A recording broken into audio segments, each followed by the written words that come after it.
समाज में उतनी मान सम्मान और प्राथमिकता नहीं मिल रही है जितनी उसे मिलनी चाहिए। उसके घर वाले, दोस्त, रिश्तेदार और जानने वाले अपने हर छोटे बड़े काम में उसे मदद के लिए बुला तो लेते हैं, लेकिन उसे अपने रोजमर्रा के जीवन में वो प्राथमिकता, इज्जत और मान सम्मान नहीं देते जिसके वह लायक है। पिछले कुछ समय से उसे यह बात बहुत परेशान करने लगी थी। हालांकि वह अब भी लोगों की उतनी ही मदद करता था, लेकिन कहीं न कहीं वह अंदर से बहुत दुखी रहने लगा था।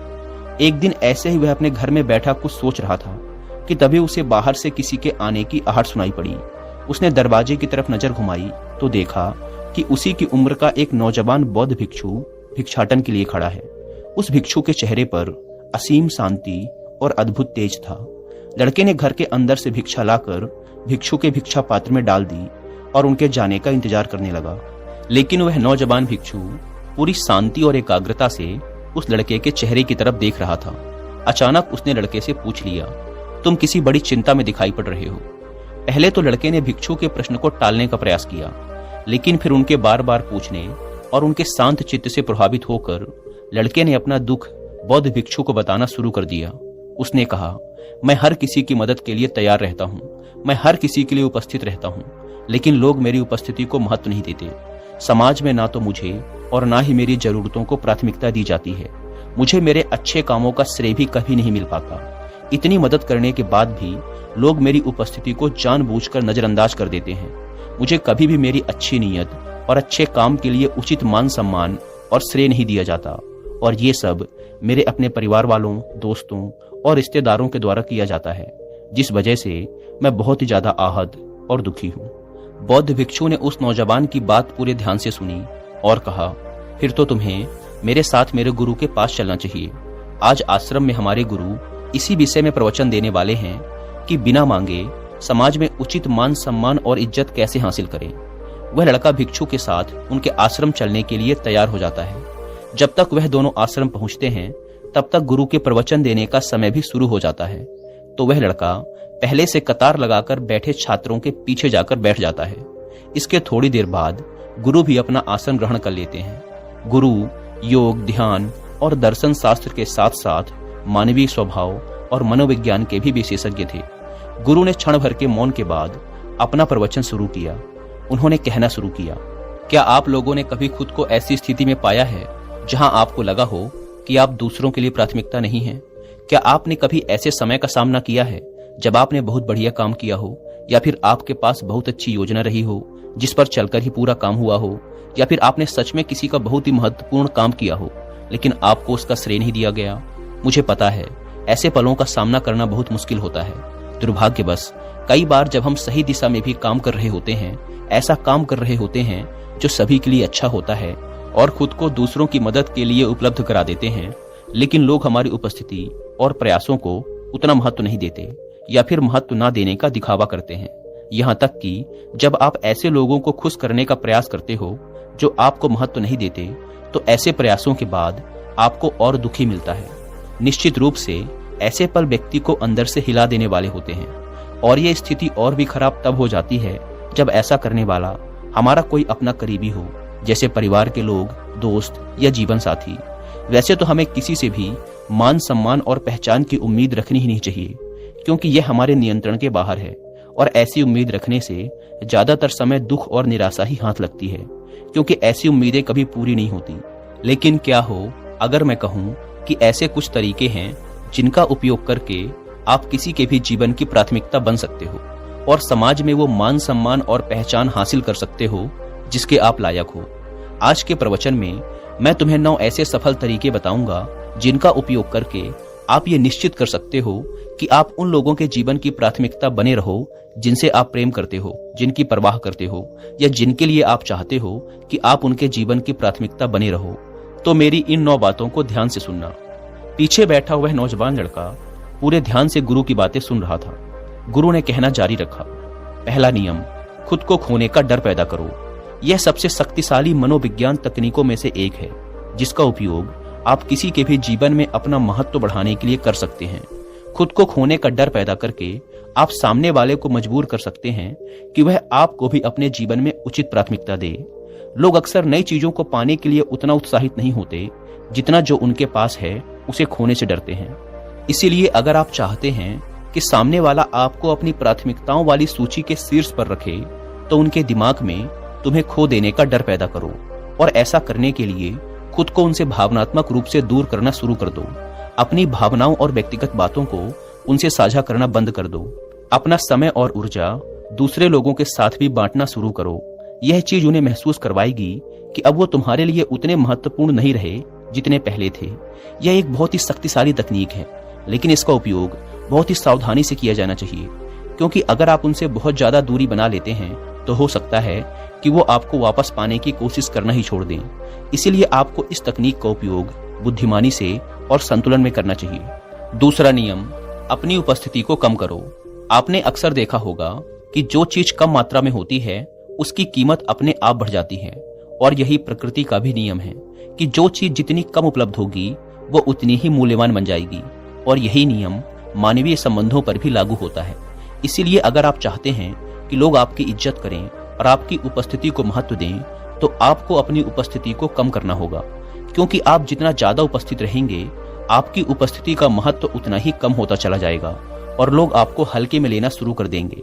लेकिन इसका मतलब ये नहीं कि आपको सिर्फ तभी उपस्थित होना है जब इसमें आपका फायदा हो या फिर आपका कोई काम बन रहा हो, बल्कि अगर आपने सामने वाले के हर छोटे बड़े काम में उपस्थित होने की आदत बना ली है, तो अब समय है खुद को प्राथमिकता देने का, ये संदेश देने का कि उनसे बाहर भी आपकी एक दुनिया है।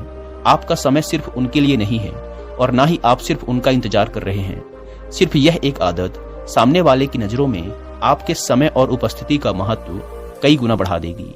दोस्तों, क्या आप भी लोगों को खुश करते करते थक गए हैं? क्या आप भी एक नाइस पर्सन हैं, लेकिन लोग आपकी वैल्यू नहीं समझते और आपको इक्वली ट्रीट नहीं करते? अगर ऐसा है तो सुनिए कुकू एफएम पर यह हिंदी ऑडियो बुक, जिसका नाम है स्टॉप पीपल प्लीजिंग। ये ऑडियो बुक आपको सिखाएगी अपनी खुद की प्रायोरिटीज को पहचानने का तरीका। इसे आज ही सुनिए और खुद के लिए जीना सीखिए। अब तक लाखों लोग कुकू एफएम पर अपनी पसंदीदा ऑडियो बुक सुन चुके हैं और उससे मिलने वाली नॉलेज को यूज करके अपनी लाइफ में पॉजिटिव इंप्रूवमेंट भी लाए होंगे। लेकिन अगर आपने अब तक कुकू एफएम के ऑडियो बुक्स नहीं सुने हैं, तो अब आपके लिए कुकू एफएम ने 7 दिनों का फ्री ट्रायल शुरू किया है। इन 7 दिनों के दौरान आप इस प्लेटफॉर्म का कोई भी शो सुन सकते हैं, वो भी बिल्कुल मुफ्त में। यानी कि 7 दिनों तक आपको कुकू एफएम के 10,000 से भी ज्यादा ऑडियो शो का एक्सेस मिल जाएगा, वो भी कंप्लीटली फ्री। तो फिर देर किस बात की, अभी इस सुविधा का लाभ उठाओ और इस एक्सक्लूसिव ऑफर को अपने दोस्तों और परिवार वालों से भी शेयर करो, क्योंकि यह ऑफर सिर्फ 31 मार्च रात 12 बजे तक ही वैलिड है। लेकिन याद रखें, 7 दिनों बाद आपको इनके मंथली फी से चार्ज किया जाएगा, जो कि 99 रुपीज पर मंथ है। ऐप को डाउनलोड करने की link description and first comment पर मिल जाएगी। आइए वीडियो में वापस लौटते हैं। गुरु ने आगे कहा, तीसरा नियम, अपने व्यक्तित्व को रहस्यमयी बनाएं। लोग आमतौर पर गूढ़ और रहस्यमयी चीजों की ओर आकर्षित होते हैं। एक रहस्यमय व्यक्तित्व स्वाभाविक तौर पर सबको आकर्षित करता है और अक्सर लोगों को रिश्तों के क्षेत्र में अधिक जुड़ाव महसूस कराता है। थोड़ा रहस्यमय होना आपके लिए फायदेमंद हो सकता है। यदि आप चाहते हैं कि आपको प्राथमिकता दी जाए, तो तुरंत अपने बारे में सब कुछ बोलने से बचें। ज्यादा जानकारी दिए बिना अपने शौक और रुचियों के बारे में संकेत दें।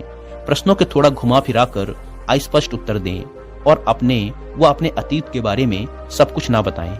अपने जीवन को एक खुली किताब की तरह लोगों के सामने ना रखें। इसका उद्देश्य सिर्फ दूसरे व्यक्ति को अपने बारे में अधिक जानने के लिए उत्सुक बनाए रखना है, और आप देखेंगे कि समय के साथ वो आपको अपने जीवन में प्राथमिकता के रूप में देखना शुरू कर देंगे। चौथा नियम, लोगों को खुद पर निवेश करने दें। यह एक नाजुक कदम है जिसे आपको बुद्धिमानी और संयम से उपयोग करना चाहिए, क्योंकि हमारा उद्देश्य लोगों को खुद से दूर करना नहीं, बल्कि अपनी सही जगह हासिल करना है। इस प्रश्न पर विचार करो कि कौन आपको प्राथमिकता के रूप में देखने के लिए अधिक इच्छुक होगा।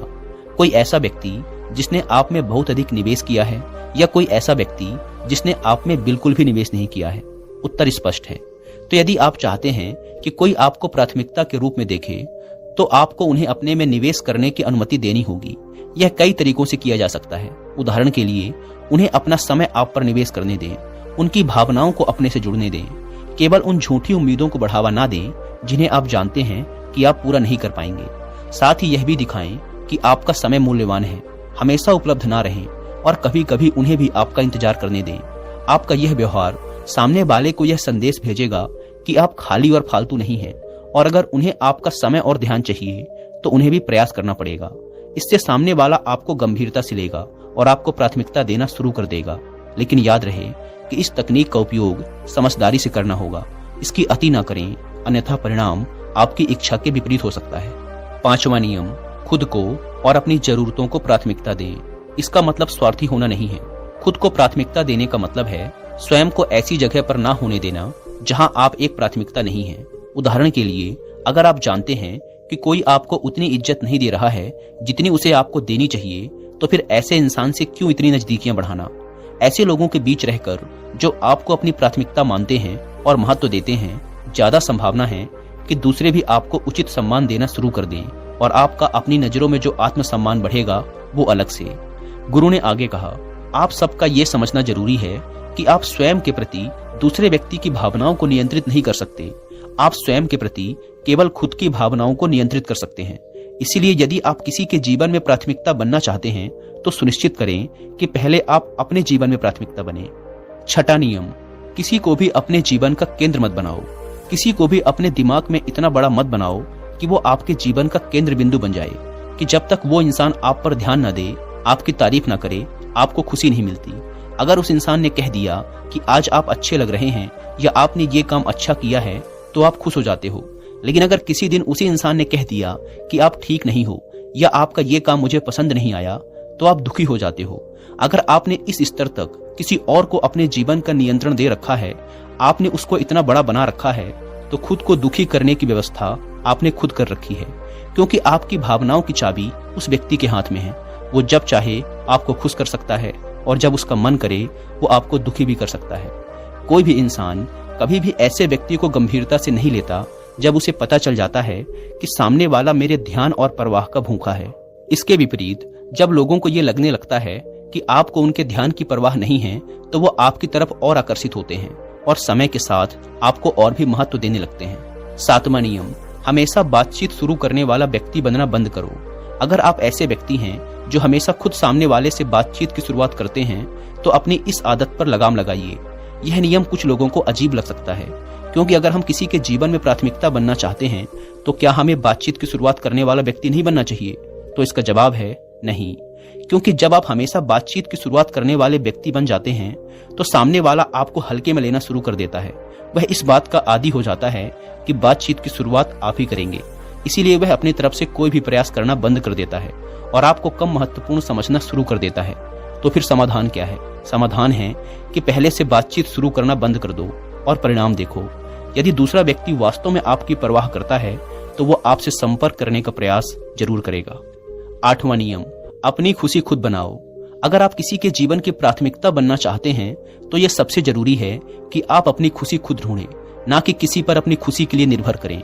हालांकि किसी ऐसे व्यक्ति पर अपनी खुशी के लिए निर्भर करना बहुत आसान होता है जो हमें अच्छा महसूस कराए, लेकिन अपनी खुशी के लिए ऐसे व्यक्ति पर निर्भर रहना भविष्य में आपकी निराशा का कारण भी बन सकता है, क्योंकि वह व्यक्ति कभी न कभी आपसे दूरियां जरूर बनाएगा। इसके अलावा भी जब हम खुशी के लिए दूसरों पर निर्भर रहना शुरू कर देते हैं तो हम वास्तव में अपना जीवन नहीं जी रहे होते हैं, बल्कि सामने वाले की सोच और प्राथमिकताओं के अनुसार अपना जीवन जी रहे होते हैं, जिससे बाद में पश्चाताप और दुख हो सकता है। इसीलिए अगर आप चाहते हैं कि कोई आपको अपने जीवन की प्राथमिकता बनाए तो आपको अपनी खुशी खुद तलाशनी होगी, वो भी अपने अंदर से, क्योंकि यह खुशी न केवल लंबे समय तक रहती है बल्कि यह आपको दूसरों की नजरों में ज्यादा आकर्षक भी बनाती है। क्योंकि जब आप अंदर से खुश होते हैं तो आप ज्यादा संतुलित और आत्मविश्वासी लगते हैं, जो लोगों को आपकी तरफ आकर्षित तो करता ही है, साथ ही उनकी नजरों में आपकी एक सकारात्मक छवि बनती है, जिससे वो आपको और अधिक महत्व देना शुरू कर देते हैं। 9वां नियम, दूर जाने के लिए हमेशा तैयार रहो। जिस व्यक्ति की हम परवाह करते हैं उससे दूर जाने का विचार डरावना लग सकता है, लेकिन यह एक महत्वपूर्ण कदम है। यह दिखाकर कि आप दूर जाने से नहीं डरते हैं, आप यह संदेश भेज रहे हैं कि आप अपनी योग्यता से कम कुछ भी स्वीकार नहीं करेंगे। सही व्यक्ति स्वाभाविक रूप से आपको प्राथमिकता के रूप में देखेगा और आपको अपने जीवन में बनाए रखने का प्रयास करेगा। हमेशा याद रखें कि आपकी जिम्मेदारी सिर्फ सही काम करना है और यही आपके नियंत्रण में है। इसीलिए आपको सिर्फ इस बात के प्रति जागरूक होना चाहिए कि आपके कार्य खुद के और दूसरों की नजरों में सही हों, और उन कार्यों को करके आपको अच्छा महसूस होना चाहिए। यह उम्मीद ना करें कि आपको हमेशा आपके अच्छे कार्य का श्रेय दिया जाएगा, ऐसा हर बार नहीं होने वाला। इन 9 नियमों का पालन करो और समय दो, लोग स्वाभाविक रूप से आपको उसी तरह से देखना शुरू कर देंगे